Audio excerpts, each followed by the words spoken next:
ایک مسلمان اس قدر دین سے دور ہو، اسے اپنے دین کا بیسک علم بھی نہ ہو، اس سے بڑھ کے بدنصیبی کیا ہو سکتی ہے؟ اللہ قرآن میں کہتا ہے یعلمون ظاہرا من الحیات الدنیا وہم عن الآخرۃ ہم غافلون۔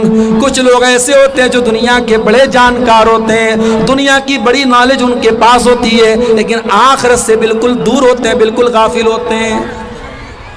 اور آگے بڑھیے، ہمارے نوجوانوں میں ایک بڑی تعداد ایسے نوجوانوں کی بھی ہے جو زناکاری اور بدکاری کی گندگی میں ملوث ہے۔ اور میں نیپال کی سرزمین پر بیٹھ کر بہت اعتماد کے ساتھ یہ بات کر رہا ہوں کہ آج ہمارے نوجوان لڑکے اور لڑکیوں کو زناکاری اور بدکاری کے گڈھے کی طرف لے کے جایا جا رہا ہے۔ میرے پیارے نوجوان ساتھیوں، اگر اپنے نبی سے محبت کرتے ہو، اگر اپنے نبی سے پیار کرتے ہو، تو آپ کے پیارے نبی نے دو چیزوں کی گارنٹی آپ سے مانگی ہے، اور اس گارنٹی کو اگر آپ نے پورا کر دیا تو جنت کی گارنٹی دی ہے۔ اللہ کے پیارے نبی کیا فرماتے ہیں؟ من یضمن لی ما بین لحیہ وما بین رجلیہ اضمن لہ الجنہ۔ جو مجھے اپنی زبان کی گارنٹی دے دے اور جو مجھے اپنی شرمگاہ کی گارنٹی دے دے، میں اسے جنت کی گارنٹی دیتا ہوں۔ اور اللہ کے نبی کو معلوم تھا کہ جب ایک نوجوان جوانی کی دہلیز پر پہنچتا ہے تو اس کے جسم کے اندر ہونے والی تبدیلیاں یہ تقاضا کرتی ہیں کہ اس کی اس خواہش کو پورا کیا جائے، اور اس خواہش کو پورا کرنے کے لیے اسلام نے نکاح کا سسٹم رکھا ہے۔ اسی لیے اللہ کے نبی نے نوجوانوں کو خطاب کرتے ہوئے فرمایا یا معاشر الشباب من استطاع منکم الباءۃ فلیتزوج۔ اے نوجوانوں، جب تم شادی کے قابل ہو جاؤ، جب تم شادی کی ذمہ داری اٹھانے کے قابل ہو جاؤ تو تم نکاح کر لو۔ جب تم شادی کر لو گے، جب تم نکاح کر لو گے، فَإِنَّهُ أَغَضُّ لِلْبَصَرِ وَأَحْسَنُ لِلْفَرْجِ، تو تمہاری آنکھیں جھک جائیں گی اور تمہاری شرمگاہ کی حفاظت ہو جائے گی۔ یہ بہت بڑی بات ہے۔ ایک انسان اگر شادی کے قابل ہو گیا، شادی کی ذمہ داری اٹھانے کے لائق ہو گیا، تو اس کی شرمگاہ کی حفاظت کیسے ہوگی؟ شادی کر کے ہوگی۔ بھئی ہمیں بھوک لگی ہے، ہمیں کھانا چاہیے، تو آپ ہمارے سامنے بہترین سے بہترین چیزیں لا کے دے دیں، جب تک ہماری بھوک نہ مٹے گی ہمارا پیٹ نہ بھرے گا۔ ایک انسان شادی کے قابل ہے، شریعت کہہ رہی اس کی شادی کرا دے۔ مگر آج ہمارے سماج میں شادی بیاہ کے سسٹم کو، میری مائیں بیٹی ہیں، میں ان سے کہنا چاہتا ہوں اپنے بچوں کی شادی صحیح ٹائم پر کراؤ۔ یہ صحابہ کا دور نہیں ہے، یہ نبی کا دور نہیں ہے، یہ فتنوں کا دور ہے، یہ گندگی کا دور ہے، یہ زناکاری کا دور ہے۔ اپنے بچوں اور بچیوں کو اگر گندگی سے بچانا ہے، ان کی صحیح ٹائم پر شادی کرو، اور شادی کو آسان کرو۔ یہ جہیز کی رسم، یہ ہلدی کی رسم، یہ منگنی کی رسم، یہ بارات کی رسم، یہ لمبے چوڑے خرچ کی رسم، ایک دن کی خوشی کے لیے لاکھوں خرچ کرنے کی رسم، یا لڑکی کا باپ اپنی لڑکی کی شادی کرنے کے لیے زمین جائیداد بیچ دیتا ہے، بینک سے لون لے کر کے شادی کرتا ہے، اور اپنے آپ کو ہم اہل حدیث بھی بولتے ہیں اور قرآن و حدیث پر چلنے کا دعویٰ بھی کرتے ہیں۔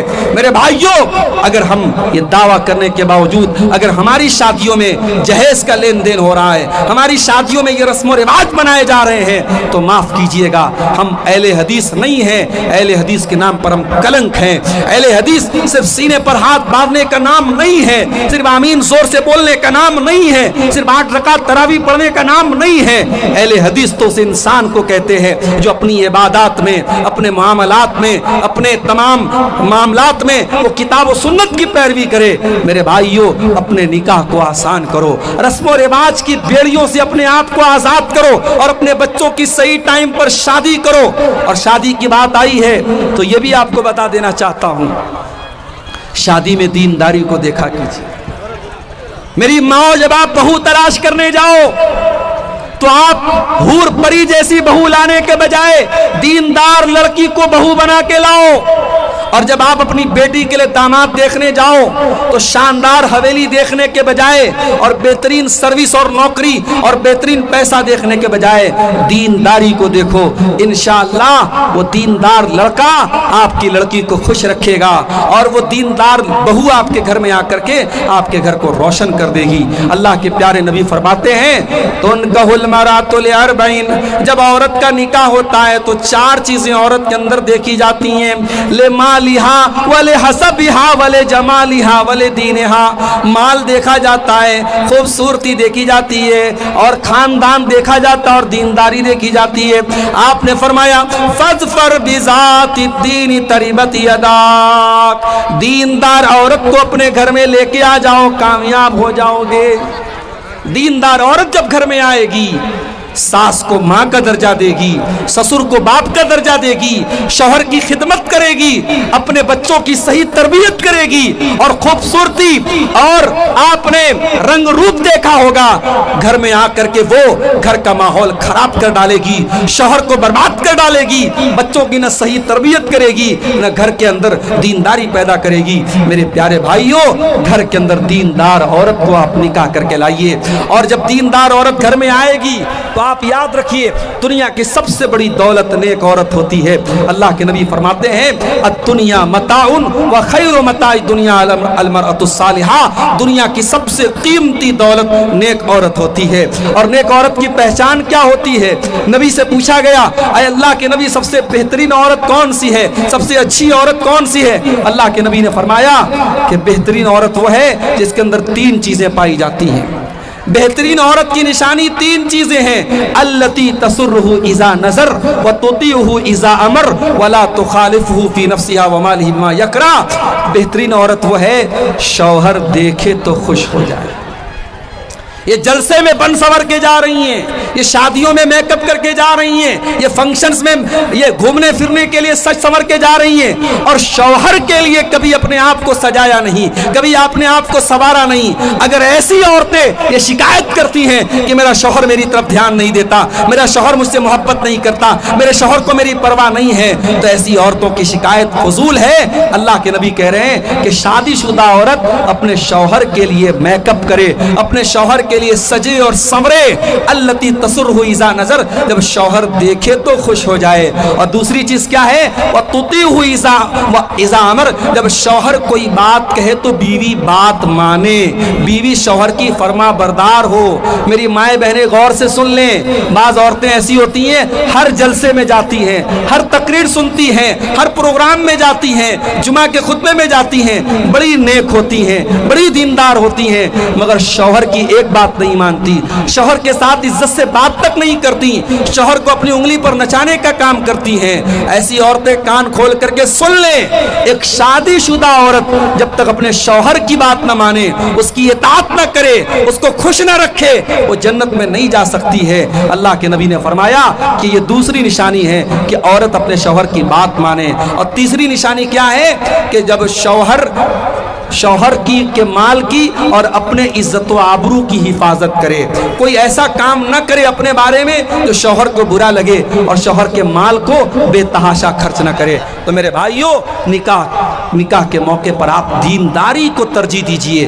اور میں یہاں یہ بھی بتا دیتا ہوں آپ کو، بعض لوگ کیا کرتے ہیں صاحب، بیٹی کی شادی ایسے پریوار میں کرتے ہیں، لڑکا شرابی ہے، لڑکا بدکار ہے، لڑکا قبر پرست ہے، اور یہ اپنی بیٹی کی شادی اس لڑکے سے کرتا ہے. اور پوچھو کیوں کرتا ہے؟ تو کہتے صاحب لڑکے کا خاندان بڑا اچھا تھا، لڑکے کا گھر بہت اچھا تھا، لڑکا سرکاری نوکری میں تھا، لڑکا بہت پیسے والا تھا. یہ ساری چیزیں دیکھ کر کے آپ نے اپنی بیٹی کی شادی کسی شرابی سے، کسی زانی سے اور کسی مشرک سے کر دی. میرے بھائیوں، ایک بکری کا بچہ بھی ہم پالتے ہیں اور کبھی اسے بیچ دیتے ہیں تو سوچتے ہیں کہ اس کو ہم نے بڑی محبت سے پالا ہے، ایسے انسان کو بیچے، اس بکری کے بچے کو کے اوپر ظلم نہ کرے. جانور کے اوپر بھی ہم ترس کھاتے ہیں، اپنی پھول جیسی بچیوں کو